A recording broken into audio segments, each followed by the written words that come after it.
Bapak Ibu, saudara-saudara, adik-adik, remaja dan anak-anak, kita sudah mendengarkan banyak pesan-pesan moral, pesan-pesan perjuangan untuk kita lanjutkan. Tapi kita juga masih ingin mendengar, ingin menyimak apa sebenarnya yang harus kita perjuangkan yang lain ya bentuknya. Jangan cuma ke Medan lah, ke Mesir ini, ke Mesir. Mesir lebih jauh Ya, lagi. Medan kan udah kasih ke arah Mesir kita, orientasinya ke Mesir ya. Jadi alhamdulillah ya, layak kita. Saya pakai layak atau kenapa nih? Layak Hasibuan ini ya. Kebetulan saya pun sudah jadi marga Batak ini. Marga Purba juga ini. Satu orang yang kita Purba juga. Ya, istri saya perkenalkan Dewi Susanti Simanjuntak dari Kecamatan Siantar. Nah, merah. Harap kita. Udah sebab. Habis beras makan gabah. Ya. Taliban kita, Taliban. Oke. Baik, saya sendiri ya mungkin ada yang belum kenal. Saya harus datang orang luar ya. Mungkin siapa ini? Orang luar ini. Bukan pengalaman saya di Ciduku ini. Ya. Sinana, Sutisna atau Tisna boleh. Ini semua nih. Ciduku nih. Pulang sekolah ini pegawai tempayan Sibungan Sibumi. Ya. Ya, alhamdulillah saya tinggal di Bekasi bersama saudara saya si Jujun, Ida, Hendra di Bekasi ya. Kita berdekatan tinggalnya. Saya sudah punya anak 3, yaitu Neng Safira Wina Febrianti. Yo. Kelas 3 SMK. Kelas 1 SMK. Salah ya. Anak siapa yang kasih dia surat?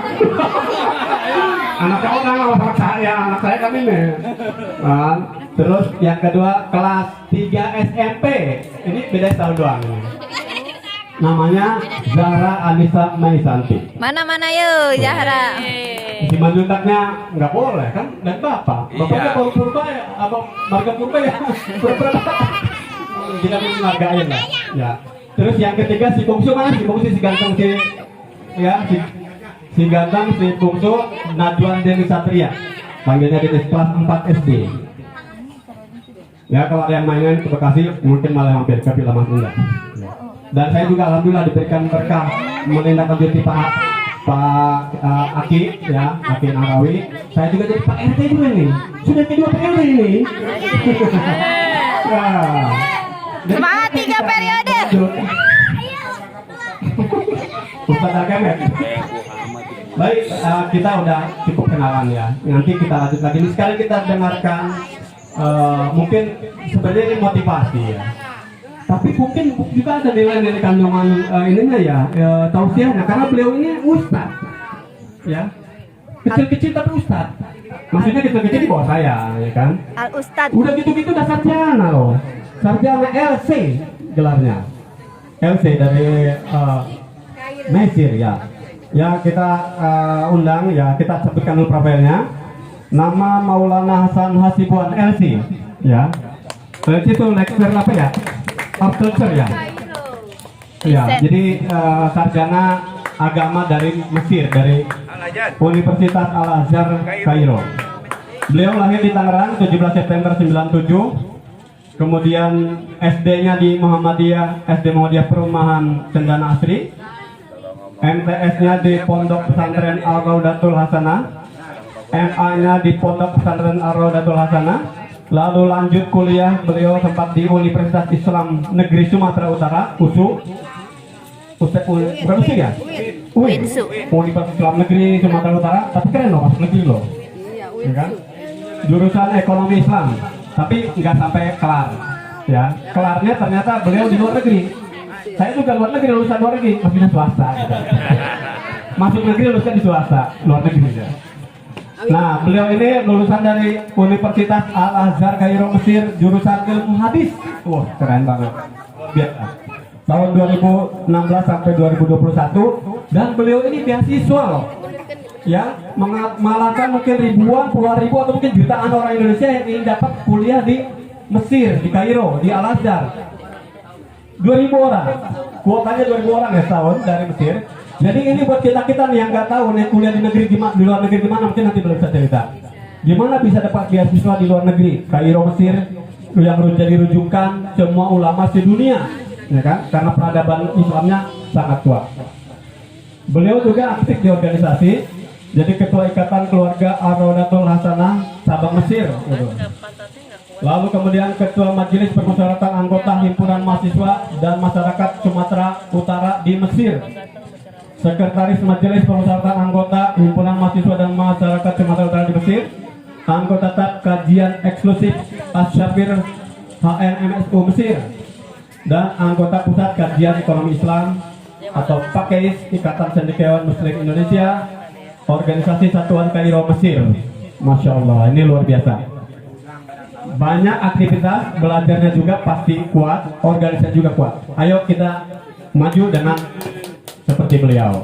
Baik, kita sambut kehadiran dan ini ada cucu kedua dari Pak Haji Nahrawi. Ya, halak kita, halak Medan. Mangga. Lai Maulana Hasan Nasibuan, LP. Hora. Abang ganteng. Ini seniornya Catherine. Catherine gimana Catherine itu? Ya silakan. Abang ganteng. Abang ganteng, masya Allah. Permisi, sebelum kita mulai izin berdiri di depan bukan untuk menggurui atau memberi pelajaran yang baru. Karena nggak ada tempat Mungkin duduk. pengalaman lebih tinggi daripada Hasan sendiri. Panggil aja Hasan, kalau Hasan dipanggil di luar nggak pernah nama Hasan yang terdengar. Yang terdengar Maulana. Jadi kawan-kawan yang di Mesir di pesantren sampai tamat kembali ke Medan pun masih manggil Maulana. Cuman keluarga aja yang manggil Hasan seperti itu. Bismillahirrahmanirrahim. Assalamualaikum warahmatullahi wabarakatuh. Waalaikumsalam warahmatullahi wabarakatuh. Kalau 3 hari yang lalu alasannya boleh jadi puasa. Boleh jadi puasa. Tapi kalau sekarang udah makan ketupat, udah masuk santan, pasti energinya lebih banyak gitu. Untuk mungkin kena panas saja ini mungkin. Kita ulangi ya, kita ulangi. Karena hukum menjawab salam adalah wajib, tapi mengucapkannya adalah sunnah. Berarti pahala wajib harus kita ambil seperti itu kurang lebih. Bismillahirrahmanirrahim. Assalamualaikum warahmatullahi wabarakatuh. Waalaikumsalam warahmatullahi wabarakatuh. Alhamdulillahirabbil alamin. Wal aqibatu lil muttaqin fala udwana illa 'alal zalimin.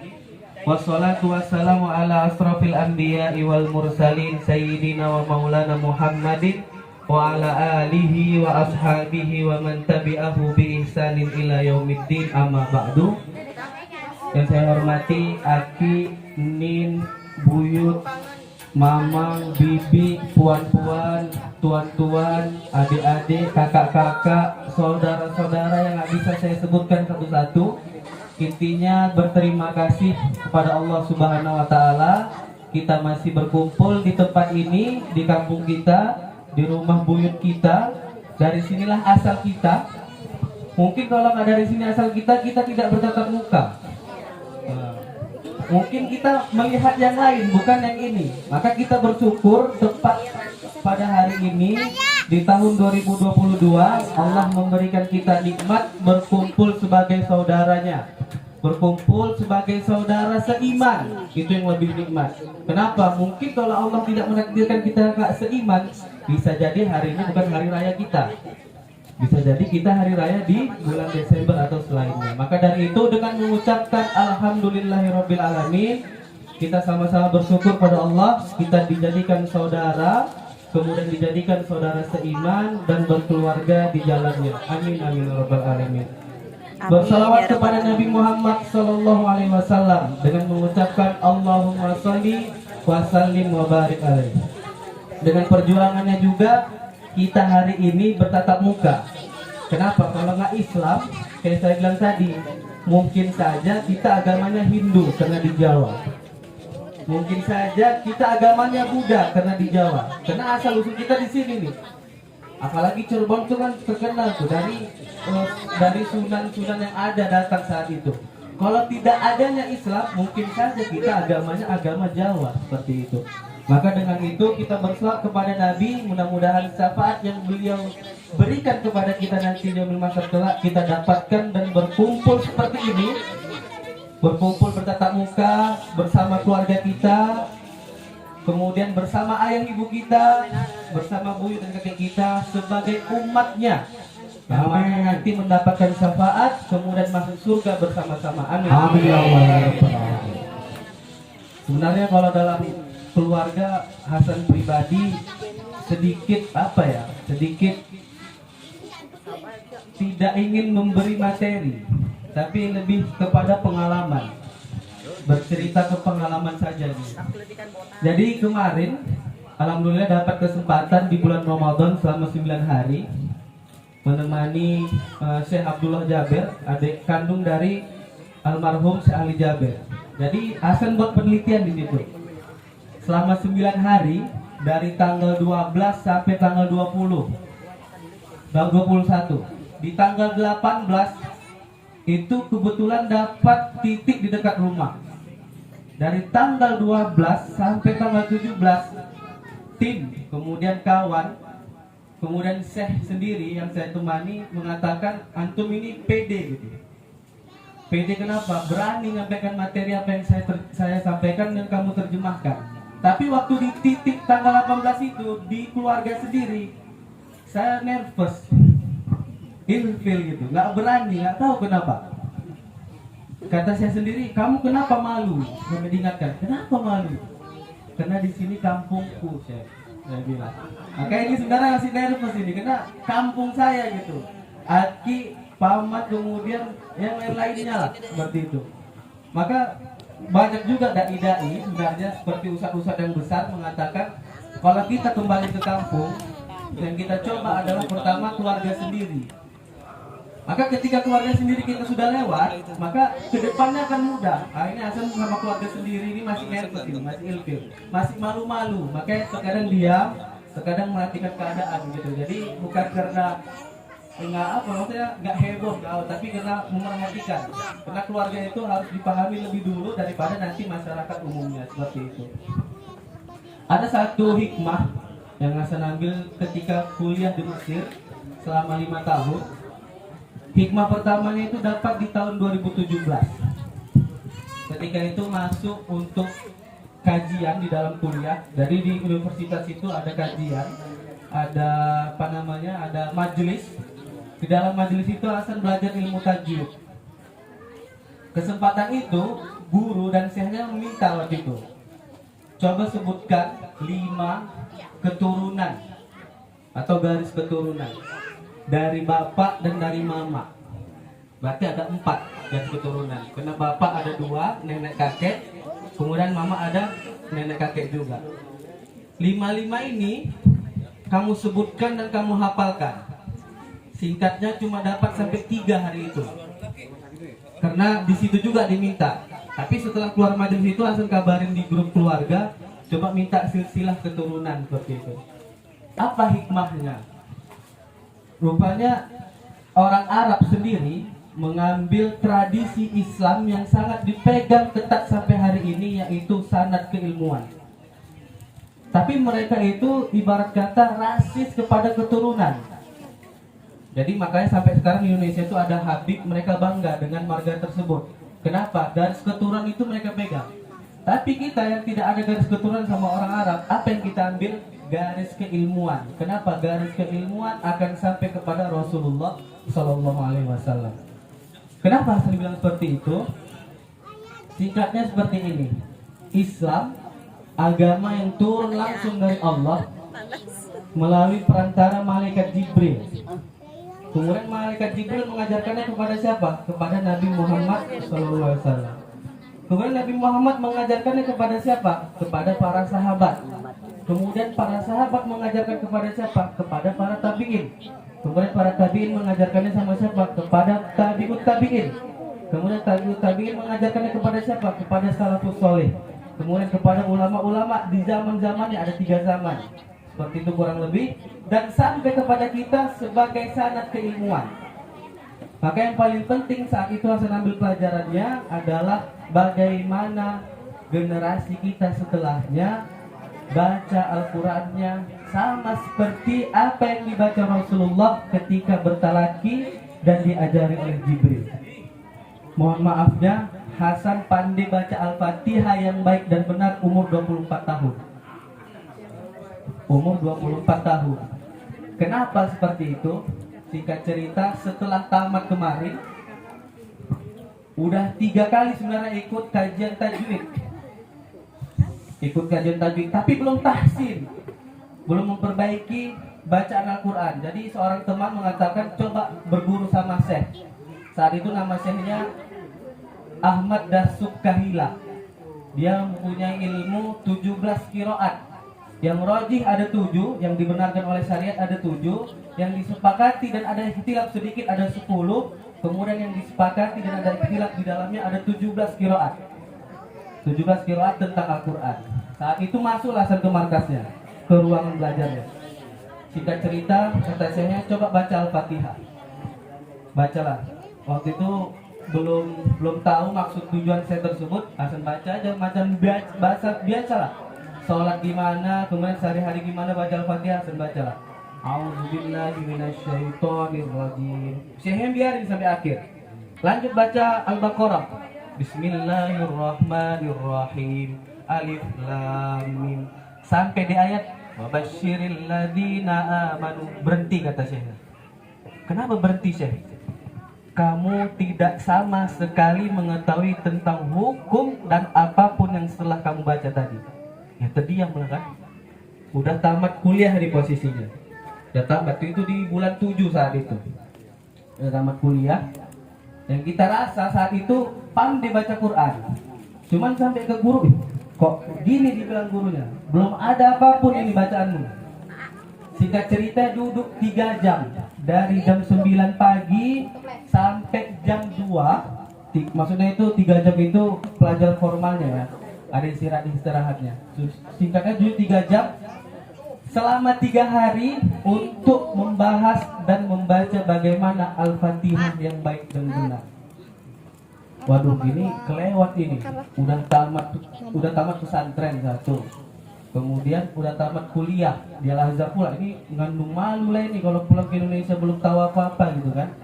Sampai di guru itu 3 hari selama 3 jam untuk belajar Al-Fatihah aja. Bagaimana surat-surat yang lain? Aduh kacau nih. Pikiran itu kacau itu. Kacau. Pengennya nggak pulang ini. Setahun lagi lah untuk belajar Al-Quran. Pernah juga saya sampaikan sama Umi itu. Mungkin belajar Al-Quran dulu setahun. Cuman kayaknya ada hikmah yang lain seperti itu. Singkatnya sama saya itu duduk sampai juz 2 selama 3 bulan. Juz 2 selama 3 bulan. Itu pun masih berantakan. Singkatnya coba pindah guru lain. Mungkin lebih nyaman, kemudian lebih tidak terlalu meneliti, maksudnya tidak terlalu kuat dia memperhatikan kita gitu. Masuk ke guru lain lagi, nama Syekhnya Ahmad Musgil di dekat rumah Hasan juga, sekitar 5 menit lah kalau jalan. Duduk juga dibaca Al-Fatihah. Itu kurang lebih 7 jam hari itu. Dari jam 9 pagi. Pokoknya pulang ingat Hasan itu udah jam 8 malam. Udah lapar, udah pengen aja pulang. Udah pesan Uber, naik taksi lah pulang ke rumah. Karena saking suntuknya. Kenapa? Baca Al-Fatihah 7 jam kok gak beres ini. Nah seperti itu. Rupanya ada hikmah. Kenapa Syekh menekankan untuk baca Al-Fatihah yang baik dan benar. Singkatnya sehari kita baca Al-Fatihah 17 kali. 17 kali di dalam Al-Fatihah ada berapa huruf? Surah Al-Fatihah dari Bismillah sampai Ghairil maghdubi alaihim waladdallin. Ada berapa huruf? Ada yang tahu? Banyak. Singkatnya seperti ini, alif lam mim. Jangan katakan itu satu huruf. Alif satu, lam satu, mim satu. Berapa kebaikan kita dapat kalau satu huruf 10 kebaikan? 30. Di dalam Al-Fatihah berapa kebaikan kita dapat kalau kita baca setiap hari 17 kali? Itu sholat wajib. Ada yang rajin sholat duha, ada yang rajin sholat ba'diyah, qobliyah. Berapa kebaikan kita dapat satu hari? Singkatnya, Syekh itu mengambil satu pahala yang amalnya jariyah dan tidak terputus ketika Syekh itu meninggal. Makanya ditekankan. Tetapi di sini hikmahnya adalah generasi kita, adik-adik kita ke depannya, mohon maafnya, ambil bapak ibu, bibi, kemudian paman, kesempatan emas ini. Minimal ajarkanlah adik-adik kita, anak-anak kita membaca Al-Fatihah yang baik dan benar. Satu hari dibacanya 17 kali. Kita kalikan satu bulan berapa kali dibacanya. Kita kalikan satu tahun berapa kali dibacanya.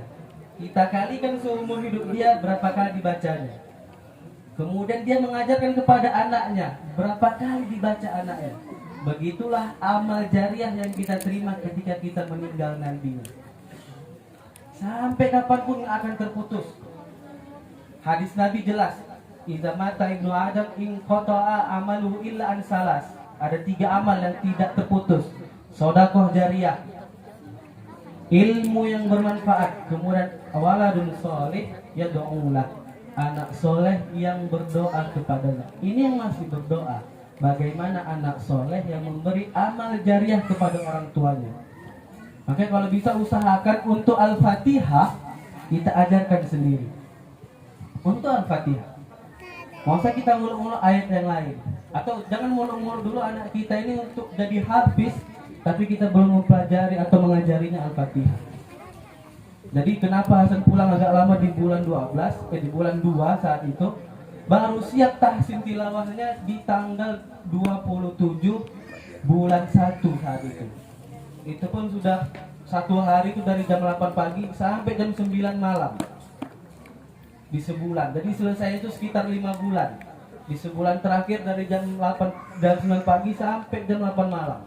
Untuk mengejar untuk gimana sih sebenarnya Rasulullah membaca Al-Quran dan baik dan benar. Tapi kita remeh. Kenapa kita remeh? Kitab kita sendiri, ibaratnya gini, kita berislam, sumbernya Al-Quran. Dijelaskan sama siapa? Rasulullah. Bagaimana kita mengambil Al-Quran? Melalui orang lain, bukan melalui Rasulullah. Caranya apa? Belajar kepada guru yang sanad keilmuannya, yang silsilah keilmuannya tersambung sampai ke Rasulullah. Seperti itu. Tapi kalau belum sanggup, minimal ajari anak kita Al-Fatihah. Ambil kesempatan itu. Anak kita minimal, mohon maaf, umur manusia paling setidaknya 63 menurut sunnah Rasulullah. Kita ambil kesempatan itu untuk memberi amal jariah seumur hidup ini. Seumur hidup sampai anak buyut kita pun masih terus tersambung amal jariahnya. Makanya tadi kebetulan Nana bilang kita Kang Hasan, kita ambil coba temanya generasi Islami.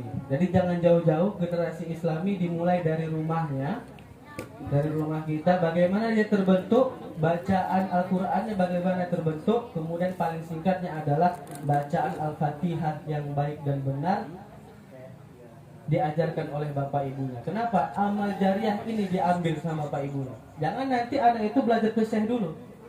Kalau udah belajar ke syekh atau ke guru, sama guru itu amal jariahnya.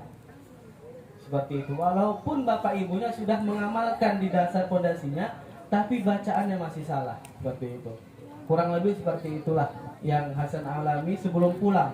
Jadi banyak hikmah-hikmah yang diambil. Sebenarnya ke Azhar itu nggak mudah. Ke Azhar itu nggak mudah. Kalau bisa dikatakan ada nanti cucu dan buyut kita yang ingin ke Azhar selanjutnya, dididiklah dari sekarang tentang ilmu bahasa. Hasan kurang lebih 2 tahun belajar bahasa lagi sampai sana. Kenapa? Karena memang nggak ada basic di keluarga kita tentang bahasa Arab, nggak ada. Di keluarga kita sama sekali nggak ada Hasan dapatkan basic tentang bahasa Arab. Jadi memang meniti sendiri. Baru kemudian ada adik-adik keponakan yang ingin masuk pesantren, itu harus, maksudnya Hasan dukung sekali. Kalau bisa pun sebelum masuk pesantren kita buat majelisnya, kita ajarin ini loh di pesantren, apa yang harus dicapai di pesantren. Setelah kamu pesantren, oh ini harus dicapai setelah itu. Jadi ada pendidikannya nih. Kalau Hasan mohon maaf sendiri, belajar sendiri, bahkan tes sendiri pun ke azan kemarin nggak bilang orang tua. Pengen aja gitu, cobalah. Mau tahu rezeki seperti itu, rupanya rezeki. Jadi kurang lebih seperti itu. Jadi generasi Islam dibentuk dari awalnya adalah membaca Al-Fatihah yang baik dan benar. Karena itu nanti adalah amal jariah seumur hidup. Satu hari dia baca 17 kali, itu masih sholat wajib, belum sholat duha misalnya. Ada nanti anak yang rajin sholat tahajud. Berapa rakaat sholat tahajud? Ada yang misalnya dia pas-pasan 11 rakaat sama witir. Yang rajin 23. Ada yang lebih rajin lagi 31. Ya tergantung seperti itu. Jadi kita ambil kesempatan-kesempatan kecil tapi remeh sama kita. Al-Fatihah. Al-Fatihah. Bagaimana sih Al-Fatihah yang baik dan benar? Seperti itu kurang lebih. Mungkin ini saja yang bisa saya sampaikan pada kesempatan ini. Adapun kekurangan itu hanya datang dari hasil pribadi. Adapun kelebihan yang diberikan seperti ilmu ataupun pengalaman yang bermanfaat itu hanya datang dari Allah Subhanahu wa taala. Maka dari itu saya mohon maaf jika ada kesalahan. Kita baca kafaratul majlis. Subhanakallahumma wa bihamdika nasyhadu an la ilaha illa anta nastaghfiruka wa natubu ilaika. Billahi taufiq wal hidayah. Pamit dan undur diri. Wassalamualaikum warahmatullahi wabarakatuh. Waalaikumsalam warahmatullahi wabarakatuh. Ingat Fatihah.